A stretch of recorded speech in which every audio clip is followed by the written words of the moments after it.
I will continue nephritic syndrome. Then we have what? Albert syndrome, and membranoproliferative glomerulonephritis. So Albert syndrome, there is mutation in which type 4 collagen,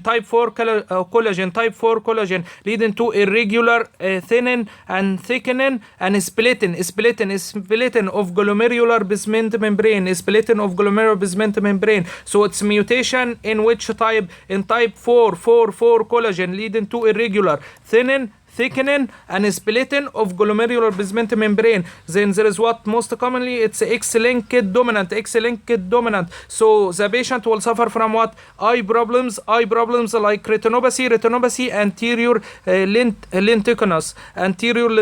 But there is what? Retinopathy, then glomerulonephritis, then sensory neural hearing loss. So this is so important. So sensory neural hearing loss, glomerulonephritis, and then there is what? Retinopathy. So can't see because of retinopathy. Can't be. So glomerulonephritis.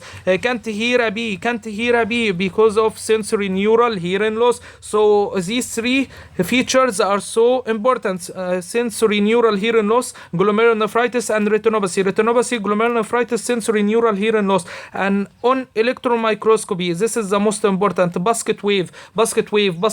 So Albert syndrome, mutation type 4 collagen, basket wave, sensory neural hearing loss, glomerulonephritis, retinopathy. So basket wave appearance due to irregular thickening of glomerular basement membrane. So basket wave again, Albert syndrome, it's what? Mutation type 4, then basket wave, and we have retinopathy, glomerulonephritis, sensory neural hearing loss. Then we have membranoproliferative glomerulonephritis,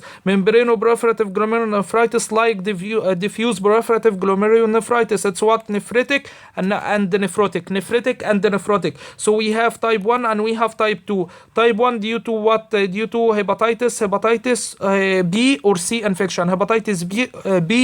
infection. Then we spoke about diffuse proliferative glomerulonephritis with membranoproliferative glomerulonephritis. Both of them are what? Nephritic and nephrotic, and both of them are what? Subendothelial with granular immunofluorescence. So diffuse proliferative glomerulonephritis, membranoproliferative glomerulonephritis, nephritic and nephrotic, and the subendothelial immune complex deposition plus granular pattern. So there is what? Subendothelial plus granular pattern. Both of them subendothelial plus granular pattern. But post-streptococcal glomerulonephritis is what? Is subepithelial.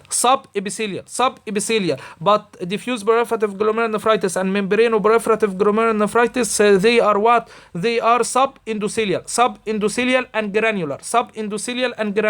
Then this is the type 1. Type 2 is associated with what? C3 nephritic factor. So what's meant by C3 nephritic factor? This is immunoglobulin G autoantibody leading to increase the action and stabilization of what? C3 convertase. C3 convertase will convert C3 into C3b, leading to formation of more C3b. This means there is decrease in C3. Why? Because of stabilization of C3 convertase or increased action of C3 convertase by this nephritic factor. So C3 nephritic factor is what? Immunoglobulin G autoantibodies leading to what? Leading to stabilization of C3 convertase, leading to increased action of C3 convertase, leading to conversion of C3 into C3b, leading to decrease the C3. So persistent complement activation leading to decrease C3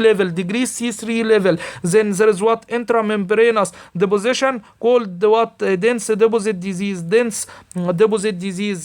both types, mesangial, ingross, glomerular basement membrane splitting. This is the most important. So there is what here in Albertus syndrome, there is what? There is basket wave, basket wave, basket wave. But here in membranoproliferative glomerulonephritis, there is what? There is a splitting, glomerular basement membrane splitting. It's what? It's a tram track on hematoxylin and eosin and base stain. So tram track appearance. This is the tram track appearance. This is the tram track appearance. This is the tram track appearance. So tram track appearance on hematoxylin and eosin and base stain because there is what? Glomerular basement membrane splitting. So Albertus syndrome, basket wave, membranoproliferative glomerulonephritis, glomerular basement membrane splitting, tram track appearance in case of what? Membranoproliferative glomerulonephritis.